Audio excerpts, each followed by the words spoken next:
हम मानते हैं कि गति करने के लिए अगर हमारे पास हाथ पांव हैं तो वो गति करने में सहायक हो रहे हैं। ठीक है ना? यही है ना सोच हमारी। हम कहते हैं हमें गति करनी है और हाथ पांव हैं, इन्हीं के बूते तो हम यहाँ से वहाँ कहीं पहुँच पाते हैं। ये सामान्य सोच है। इस सामान्य सोच के केंद्र में अहम बैठा है।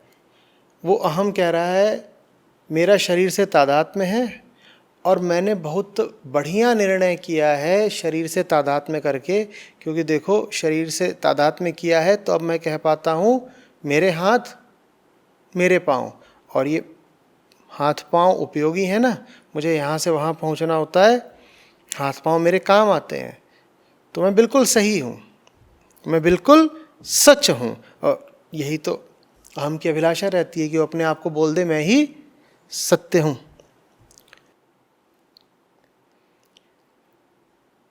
ये जो हाथ पाँव हैं इन्हीं के कारण तो आप एक स्थान पर बंधे हो ना।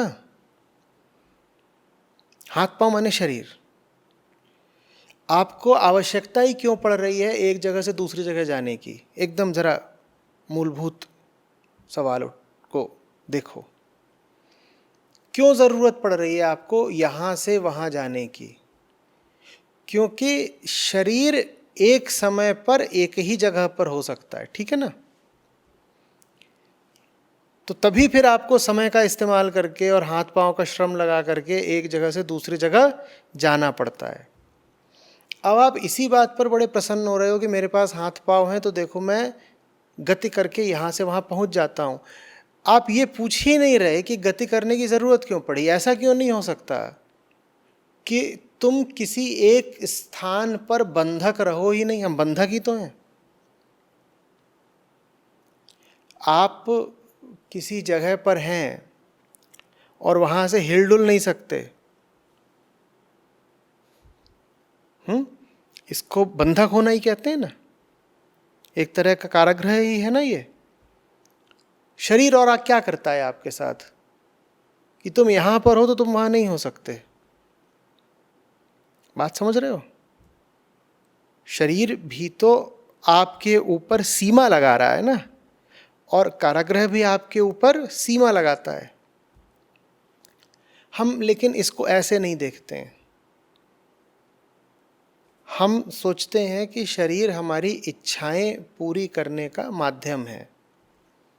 हम सोचते हैं हाथ पांव वो उपकरण हैं जिनका इस्तेमाल करके हम यहाँ से वहाँ पहुँच जाते हैं।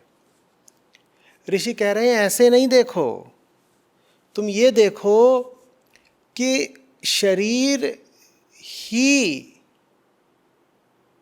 तुम्हारे लिए ये आवश्यक बना देता है कि तुम समय खर्च करो एक जगह से दूसरी जगह पहुंचने पर, और जब दूसरी जगह पहुंच गए तुम तो पहली जगह पर शेष नहीं रह गए। तुम माध्यम का प्रयोग करके बहुत प्रसन्न हो रहे हो, लेकिन तुम भूल रहे हो कि वो माध्यम ही तुम्हारी राह का रोड़ा है। क्या है माध्यम? शरीर माध्यम है। तुम प्रसन्न हो रहे हो कि तुम्हें माध्यम मिल गया अपने लक्ष्य की प्राप्ति के लिए।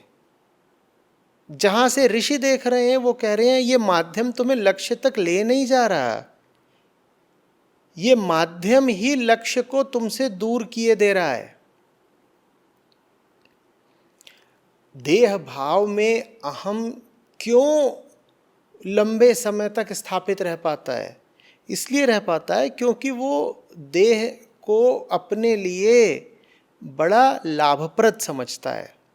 वो सोचता है देखो देह है तभी तो 50 तरीके के काम हो पा रहे हैं, ये हो पा रहा है, वो हो पा रहा है, देख पा रहा हूँ, अनुभव ले पा रहा हूँ, संबंध बना पा रहा हूँ। ऋषि कह रहे हैं कि बात बिल्कुल उलट है।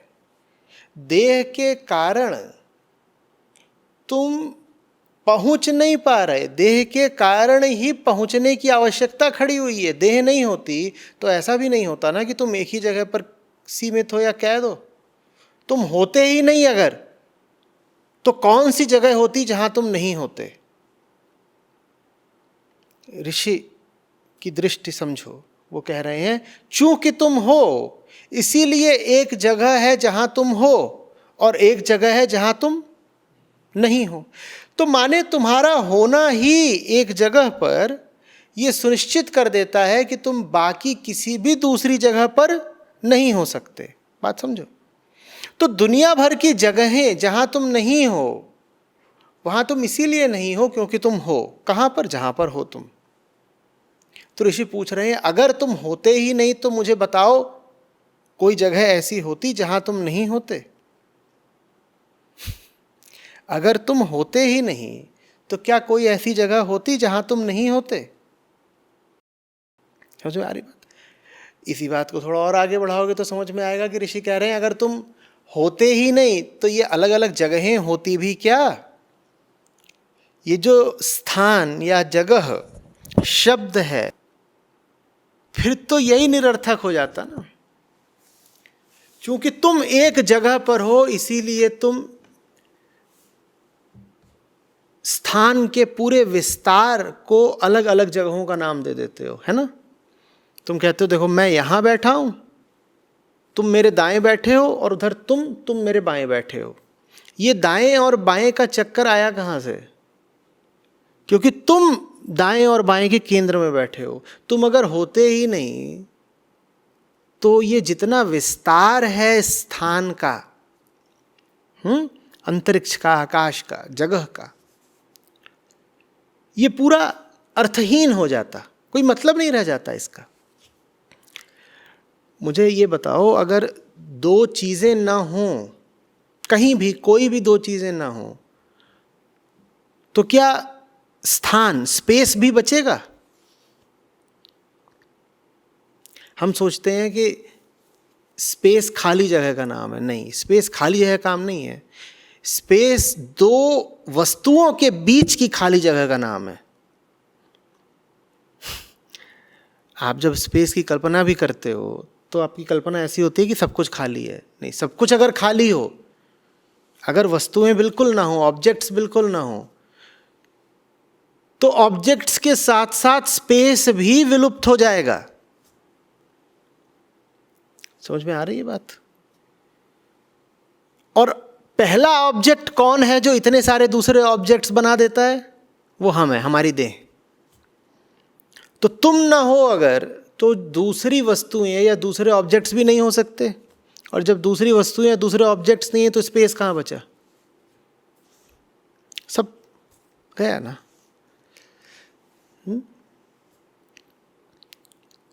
और यही तो तुम चाहते हो कि कोई जगह ऐसी ना बचे जहां तुम नहीं हो। और यही तो तुमको अफसोस है कि बहुत जगहें हैं जहां तुम नहीं हो। जिंदगी भर आदमी क्या करता है?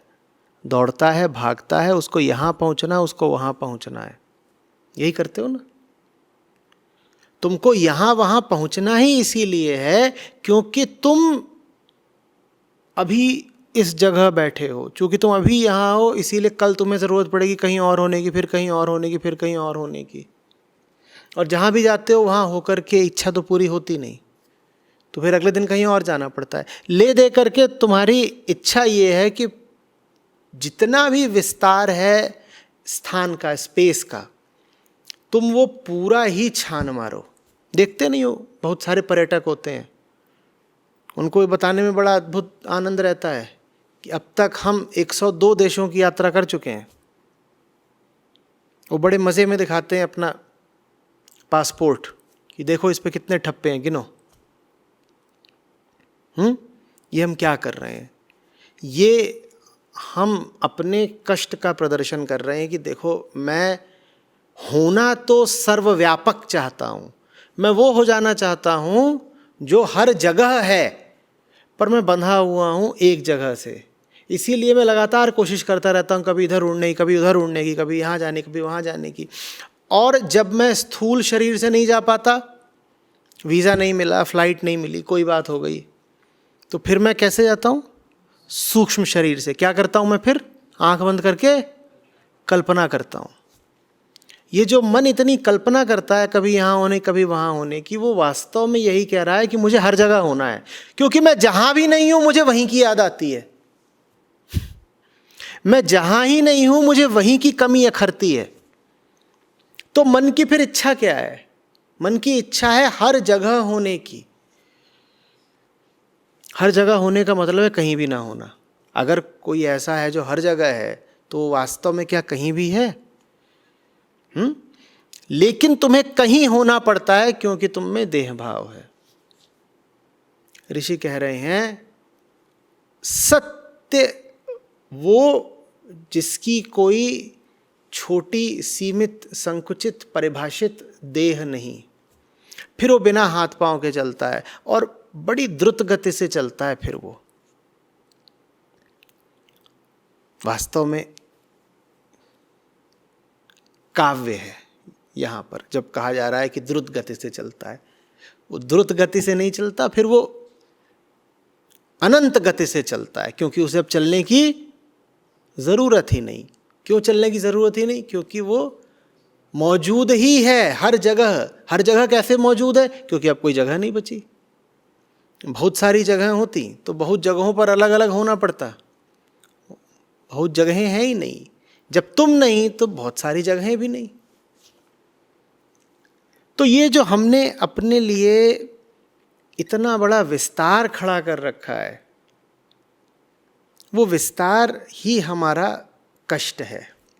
और उस विस्तार से निपटने के लिए हम जिन चीज़ों को अपना सहायक समझते हैं, वो चीज़ें हमारी सहायक नहीं हैं। उन्हीं चीज़ों के कारण तो विस्तार खड़ा है। हम सोचते हैं ये देह हमारी हितैषी है, इस देह का ही तो इस्तेमाल करके मैं यहाँ से वहाँ पहुँचूँगा। नहीं, ये देह हितैषी नहीं है। इस देह का इस्तेमाल करके तुम यहाँ से वहाँ नहीं पहुँचोगे। इसी देह के कारण सर्वप्रथम तुमने वहाँ से दूरी बनाई है। हम सोचते हैं मन हमारा उपकरण है, मन वो माध्यम है जिसका इस्तेमाल करके मैं सच तक पहुँचूँगा।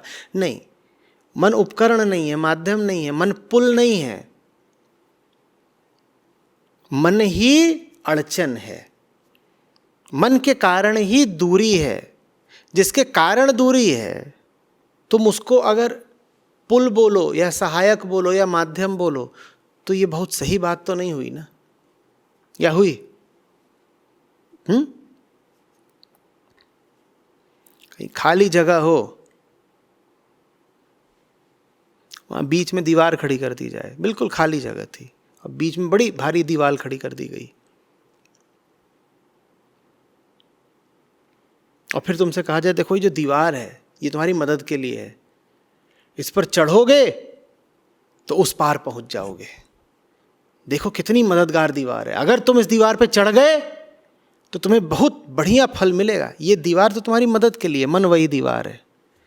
खाली आकाश है, रिक्त शून्य, जहाँ कोई बाधा कोई व्यवधान नहीं, वहाँ बीच में व्यर्थ ही मन की दीवार खड़ी है। और तुर्रा ये कि हम खुद को बताते रहते हैं कि ये दीवार नहीं है, पुल है।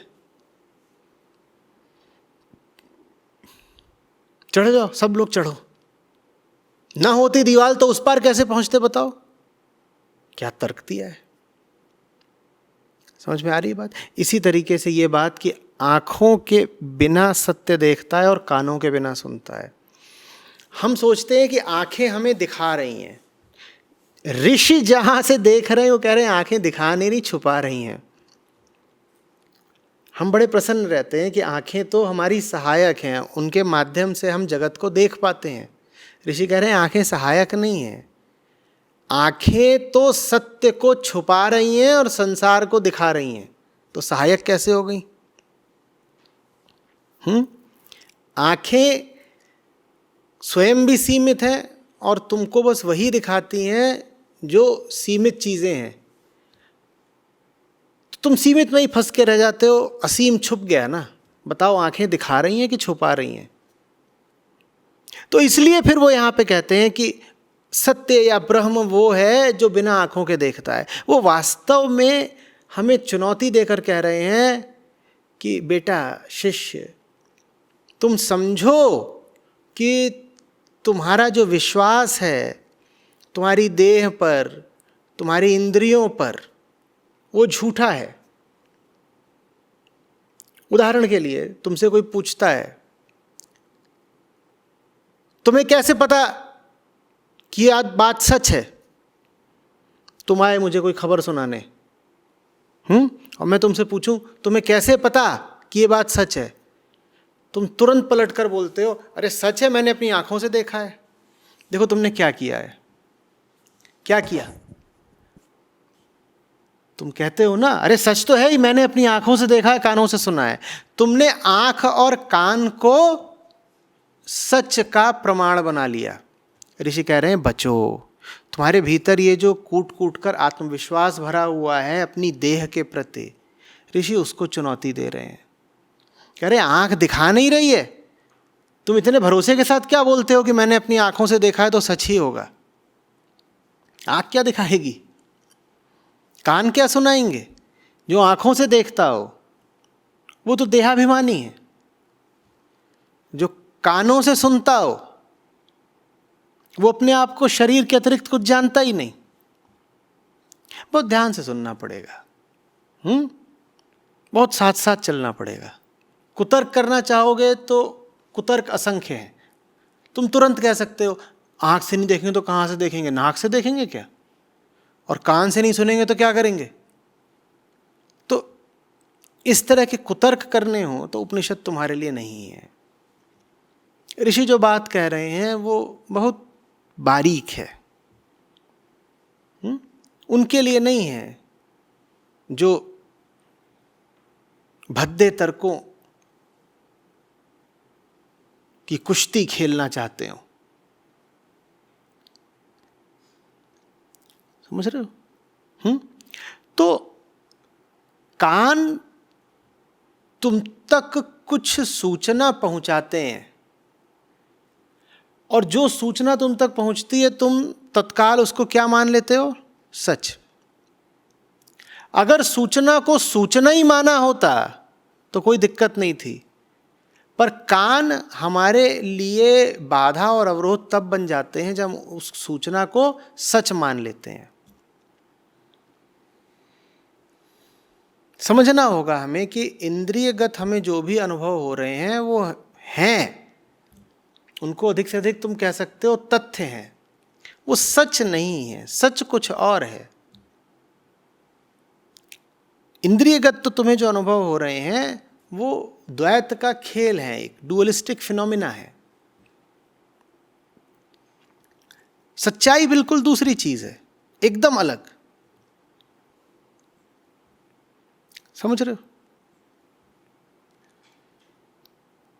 ऋषि हमारे देहाभिमान पर चोट कर रहे हैं। जैसा कि मैंने पहले भी अन्य कई श्लोकों के प्रसंग में कहा है कि ये न समझ लेना कि उपनिषदों की विषय वस्तु या सत्य है। उपनिषदों की वास्तविक विषय वस्तु अहम है। अहम को चुनौती देना ही उपनिषदों का काम है। और ये करतूत तो कर ही मत डालना कि तुम कल्पना करने लग जाओ किसी ऐसे ब्रह्म की जिसके आँख नहीं है, कान नहीं है, हाथ नहीं है, पाँव नहीं है, और वो बड़ी तेज़ी से इधर उधर जाता है और सब देख लेता है, सब सुन लेता है। हमारी कल्पना का जवाब नहीं। कोई चित्रकार, कोई कवि, किसी भी तरह का कोई कलाकार आकर के ऐसी कहानी लिख सकता है या चित्र बना सकता है या गीत बना सकता है जिसमें एक किरदार ऐसा हो, और वो कह सकता है कि देखो श्वेताश्वतर उपनिषद में यही कहा गया है ना कि ये रहा ब्रह्म, और बिल्कुल गोल गोल पिंड जैसा है ब्रह्म, उसके हाथ नहीं, पाँव नहीं, कोई इंद्रियां नहीं। और सन्न से भागता है, एकदम खट्ट से यहां से वहां पहुंच जाता है। और तुमसे कहा जा रहा है, देखो श्लोक में ये लिखा था, बिना हाथ पांव के वो तीव्र वेग से गति करता है। तो ये देखो, ये रहा मेरा ब्रह्म। ये ना समझ लेना यहां विषय वस्तु ब्रह्म है ही नहीं, तो व्यर्थ में समय मत खराब करो ब्रह्म के बारे में कल्पना करके, वो उद्देश्य ही नहीं है। ब्रह्म के बारे में नहीं कल्पना करनी है, अपने यथार्थ को देखना है। दो अंतर समझो, ब्रह्म नहीं अहम और कल्पना नहीं यथार्थ। ब्रह्म विषय ही नहीं है, तुम क्या सोच रहे हो ब्रह्म के बारे में, विषय क्या है, अहम। और कल्पना माध्यम नहीं है, तुम क्या मन को दौड़ा रहे हो घोड़े की तरह। हमें चाहिए यथार्थ। मन के यथार्थ को जो देखेगा वो मन के झूठ को पकड़ लेगा। मन के यथार्थ को जो देखेगा वो मन के झूठ की जड़ तक पहुंच जाएगा। मन के झूठ की जड़ तक पहुंचने को ही मुक्ति कहते हैं, वही सत्य है। समझ में आ रही है बात? तो बहुत सावधानी चाहिए इन सुंदर और मूल्यवान श्लोकों को समझने में, नहीं तो बहुत गड़बड़ हो सकती है। अकारण ही नहीं है कि उपनिषद शताब्दियों से उपलब्ध रहे हैं, उपस्थित रहे हैं, और उसके बाद भी लगभग पूरी जनसंख्या एक आंतरिक अंधेरे में डूबी रही, कुछ अपवादों को छोड़ करके। वो अपवाद मुट्ठी भर है, 0.001%। तो ऐसा तो नहीं था कि लोगों के मन में उपनिषदों के लिए सम्मान नहीं था, ऐसा भी नहीं था कि लोग पढ़ नहीं रहे थे। जो पढ़ नहीं रहे थे उनको किसी दूसरे तरीके से सुनाया जा रहा था, उनको संस्कृत में नहीं बताया जा सकता था तो उनको किसी और तरीके से बताया जा रहा था, कभी कहानी के माध्यम से, कभी जन भाषा में दोहों इत्यादि के माध्यम से। तो उपनिषदों का जो सार था वो तो लोगों तक पहुंचाया ही जा रहा था ना। बात तो फिर भी फायदा क्यों नहीं हुआ लोगों को? फायदा इसीलिए नहीं हुआ क्योंकि मन सामने आने वाले हर विषय को विषय की तरह ही ले लेता है। विषय माने मैं हूं और वो सामने मेरे अनुभव का, मेरे भोग का विषय है, तो मैं उसकी ओर देख रहा हूं। मैं तो हूं ही, मैं उसकी ओर देख रहा हूं। ये अभी उपनिषद आए हैं, ब्रह्म की बात कर रहे हैं, तो मैं ब्रह्म की ओर देख रहा हूं। तो उपनिषद मिले हमें, हमने किसके बारे में अनुमान लगाना, कल्पना करना, स्पेकुलेट करना शुरू कर दिया? ब्रह्म के बारे में। उद्देश्य सारा क्या था? स्वयं को देखो। और बैठ गए विद्वान और चर्चा कर रहे हैं कि अच्छा बताओ, ब्रह्म का वाकई अगर अंगुष्ठ बराबर आकार है तो शरीर में कहां पर होता होगा? क्योंकि उपनिषद ने कहा है अंगुष्ठ मात्र आकार है उसका। तो बैठी हुई है विद्वानों की टोली और चल रही है गर्मा गर्म चर्चा। कोई कह रहा है नहीं यहां होता है, कोई यहां होता है, यहां होता है। यूं ही उड़ाना ही है तो कुछ भी उड़ाओ, कुछ प्रमाणित तो किया नहीं जा सकता। इस तरह की चर्चाओं के साथ एक बहुत बड़ी विडंबना ये होती है कि इसमें किसी भी चीज को प्रमाणित प्रदर्शित नहीं किया जा सकता कि झूठी है, थोथी है, खोखली है। फॉल्सिफिकेशन का विकल्प ही उपलब्ध नहीं होता, तो कोई कुछ भी बोल सकता है। और सदा ऐसी चर्चा से बचना जहां पे जो कहा जा रहा है उसको झूठा प्रमाणित न किया जा सके। क्योंकि अगर कोई ऐसा वक्तव्य दे दिया गया है जिसको गलत या सही जांचने का कोई तरीका ही नहीं है, जिसके पीछे कोई प्रमाण ही नहीं है, तो या तो पूर्ण सत्य होगा या वो पूरे तरीके से खोखली, झूठी और काल्पनिक बात होगी। अगर वो पूर्ण सत्य होता तो उसको कहना बड़ा मुश्किल होता। पूर्ण सत्य तो मुखरित हो उससे पहले मन मौन हो जाता है। तो निस्संदेह फिर कोई बहुत झूठी ही बात होगी जिसके पक्ष में या विपक्ष में कोई प्रमाण हो ही नहीं सकता। तो ऐसी चर्चाएं खूब चल रही हैं, और उन सारी चर्चाओं में क्या चीज बिल्कुल अनुपस्थित है? ऐसी दृष्टि जो खुद को देखती हो। इसलिए उपनिषद भी हम पर विफल हो गए। ऋषियों ने हमें ये अमूल्य उपहार दिए थे, हमने उनको भी अपने ऊपर विफल कर दिया। हम ब्रह्म के बारे में या सत्य या आत्मा के बारे में अनुमान न लगाने लगें, कल्पना की पतंगे न उड़ाने लगें। इसके लिए कितनी मेहनत करी ऋषियों ने। कम से कम 2 दर्जन 4 दर्जन तरीके हैं जिसके द्वारा उन्होंने तुम्हें ये बताया कि बेटा यहां बुद्धि मत लगाना। जितने तरीकों से तुम्हें समझाया जा सकता था कि तुमसे ना हो पाएगा, सब किया गया। तुम्हारी पहुंच से, तुम्हारे पकड़ से बाहर की बात है। कह दिया गया आंखें उस तक जा नहीं सकती, मन उसको सोच नहीं सकता, ठीक, कान उसको सुन नहीं सकते, शब्दों में वो समा नहीं सकता, स्पर्श उसको किया नहीं जा सकता, टुकड़े उसके हो नहीं सकते, न वो सत है न वो असत है।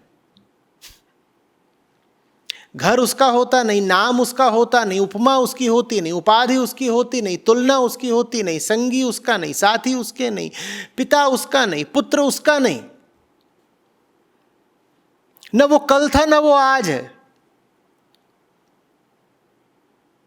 न वो काला है न वो गोरा है, न वो स्त्री है न वो पुरुष है।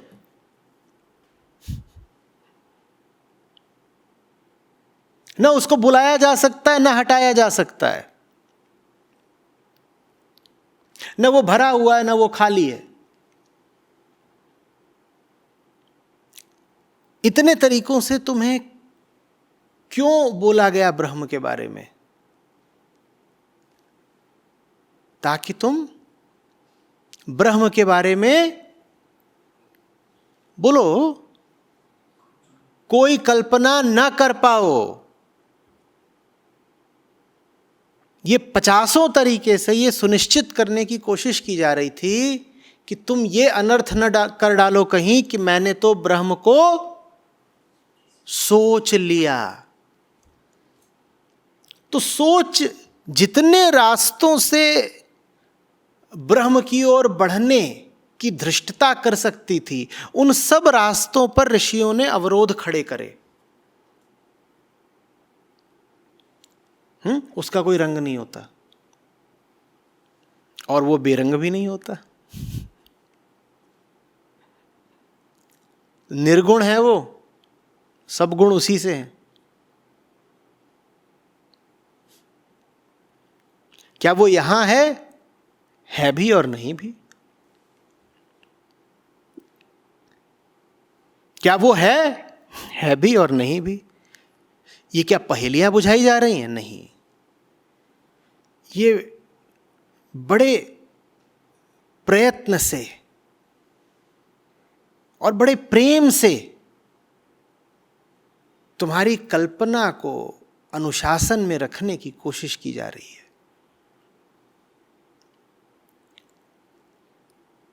बात समझ रहे हो?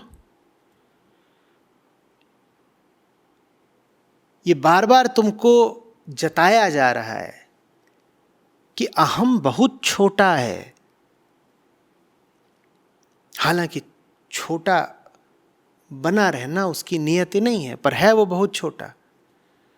उसकी ये जो क्षुद्रता है, यही उसका कष्ट है। तो कृपा करके इस क्षुद्रता को इतनी अहमियत मत दो कि क्षुद्रता के माध्यम से तुम अनंत तक पहुंचने का प्रयास करने लगे। क्षुद्र के माध्यम से तुमने कह दिया कि मैं अनंत तक पहुंच जाऊंगा, तो तुमने क्षुद्र को ही क्या बना दिया? अनंत के समतुल्य। तुमने कह दिया मन के माध्यम से ही मैं सत्य को सोच लूंगा, तो तुमने मन को ही क्या बना दिया? सत्य के समतुल्य। अब मन में तो तुम्हारे ही विचार वगैरह भरे हुए हैं। अगर मन सत्य के समतुल्य हो गया तो तुम्हारे विचार ही सत्य हो गए। अब सत्य तक पहुंच के करोगे क्या? और सामान्यतया हम ऐसे ही तो जीते हैं। मुझे सच पता है भाई, मुझे सच पता है। आत्मज्ञान इसीलिए तो नहीं होने पाता ना। आत्मज्ञान से पहले आत्मशंका, आत्म जिज्ञासा चाहिए। आत्मज्ञान तो आखिरी चीज है। सबसे पहले उठती है आत्मशंका, फिर आत्म जिज्ञासा, और फिर आता है आत्मज्ञान। और आत्मज्ञान के बाद क्या होता है? आत्मसमर्पण। जिसको तुम आत्म बोलते हो, वो फिर समर्पित कर दिया जाता है।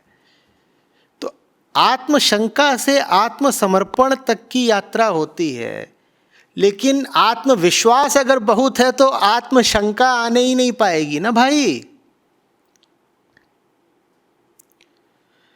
आत्मसमर्पण तक की यात्रा शुरू किससे होती है? आत्मशंका से।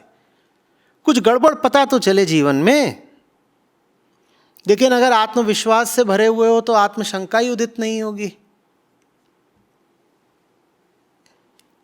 तुम में आत्मशंका आ सके, इसलिए ऋषि इस भाषा में बात कर रहे हैं। कि बिना हाथ पांव के चलता है वो। अब ये पढ़ के हम जरा चौंके, थोड़ा कांपे, थोड़ा क्रोध भी आया कि ऐसा कैसे हो सकता है। पर भीतर ही भीतर हम थोड़ा डर भी गए, कहीं ऐसा होता ही हो तो। बहुत आश्वस्ति तो हमें कभी अपने बारे में रहती नहीं।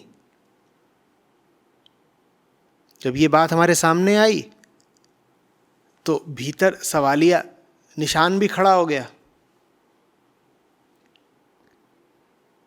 ये क्या बात है? बिना आंख के देखता है, बिना पांव के चलता है, बिना मन के जानता है। ये क्या बात है? वो यही चाहते थे, तुम्हारे भीतर थोड़ी कंपन उठे, मामला जरा हिले डुले। तुमने धारणाओं की पूरी इमारत खड़ी कर रखी है मन के धरातल पर। ऋषि उसमें भूचाल ले आते हैं, इमारत तुम्हारी हिलने लगती। यही वो चाहते हैं। इस इमारत को गिराना जरूरी है, इसमें कोई शांति नहीं।